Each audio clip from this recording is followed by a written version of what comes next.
Eye level reached all the way around the room, and it was stuffed solid with basketball memorabilia.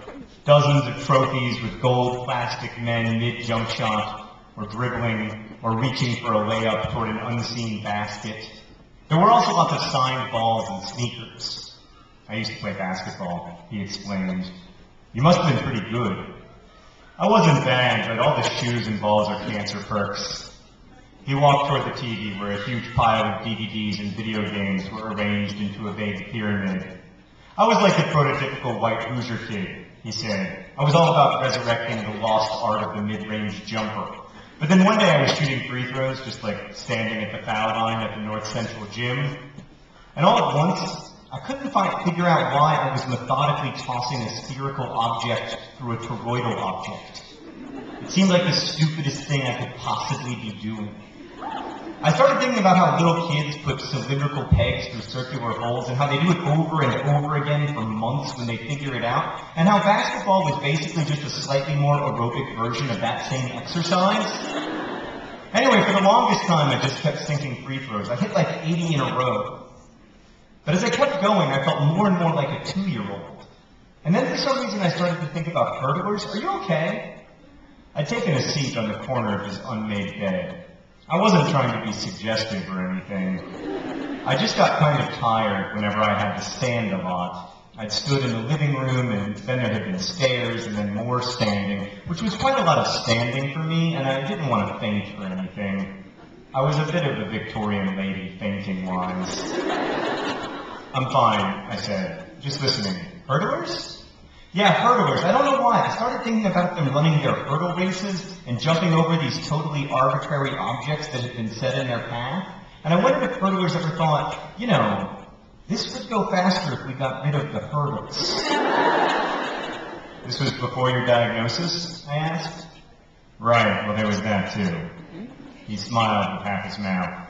The day of the existentially fraught free throws was coincidentally also my last day of dual-leggedness. I had a weekend between when they scheduled the amputation and when it happened. My own little glimpse of what Isaac is going through. I nodded. I liked Augustus Waters. I really, really liked him. I liked the way his story ended with someone else. I liked his voice. I liked that he took existentially fraught free throws. I liked that he was a tenured professor in the Department of Slightly Crooked Smiles. And I liked that he had 2 names. I've always liked people with 2 names because you get to make up your mind what you call them. Gus or Augustus? Me, I was always just Hazel. Univalent Hazel. So what's your story? He asked, sitting down next to me at a safe distance. I already told you my story. I was diagnosed with... No, not your cancer story. Your story. Interests, hobbies, passions, weird fetishes, etc. I said, don't tell me you're one of those people who becomes their disease. I know so many people like that. It's disheartening. Like, cancer is in the growth business, right? The taking people over business.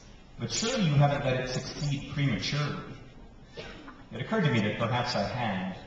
I struggled with how to pitch myself to Augustus Waters, which enthusiasms to embrace. And in the silence that followed, it occurred to me that I wasn't very interesting. I'm pretty unextraordinary. I reject that out of hand. Think of something you like. The first thing that comes to mind. Reading? What do you read? Everything from like hideous romance to pretentious fiction to poetry, whatever. Do you write poetry too? No, I don't write. There! Augustus almost shouted.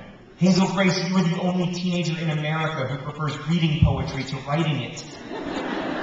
This tells me so much. You must read a lot of capital G great books, don't you? I guess? What's your favorite? I said, my favorite book by a wide margin was An Imperial Affliction, but I didn't like to tell people about it.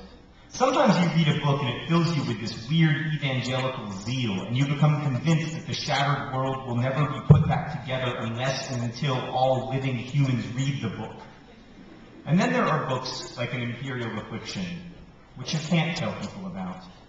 Books so special and rare and yours that advertising your affection feels like a betrayal. It wasn't even that the book was so good or anything. It was just that the author, Peter Van Houten, seemed to understand me in weird and impossible ways. And Imperial Affliction was my book, in the way my body was my body, and my thoughts were my thoughts. But even so, I told Augustus, my favorite book is probably an Imperial Affliction, I said. Does it feature zombies? He asked. No, I said. Stormtroopers? I shook my head. It's not that kind of book. He smiled. I'm going to read this terrible book with the boring title that does not contain stormtroopers, he promised. And I immediately felt like I shouldn't have told him about it.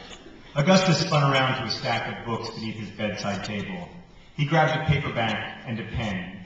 As he scribbled an inscription onto the title page, he said, "All I ask in exchange is that you read this brilliant and haunting novelization of my favorite video game." He held up the book, which was called The Price of Dawn. I laughed and took it. Our hands kind of got muddled together in the book handoff, and then he was holding my hand. "Cold," he said, pressing a finger to my pale wrist. "Not cold so much as under-oxygenated," I said. "I love it when you talk medical to me," he said. He stood and pulled me up with him and did not let go of my hand until we reached the stairs. Later, back at my house, I put the car in park and looked over at him. He really was beautiful. I know boys aren't supposed to be, but he was. "Hazel Grace," he said, my name new and better in his voice. "It has been a real pleasure to make your acquaintance." "Ditto, Mr. Waters," I said. I felt shy looking at him. I couldn't match the intensity of his water blue eyes. "May I see you again?" he asked. There was an endearing nervousness in his voice. I smiled. "Sure. Tomorrow?" he asked. "Patience, Grasshopper," I counseled. "You don't want to seem overeager." "Right, that's why I said tomorrow," he said. "I want to see you again tonight, but I'm willing to wait all night and much of tomorrow." I rolled my eyes. "I'm serious," he said. "You don't even know me." I grabbed the book from the center console. "How about I call you when I finish this?" "But you don't have my phone number," he said. "I strongly suspect you wrote it in the book." He broke out into that goofy smile. "And you say they don't know each other." Thank you.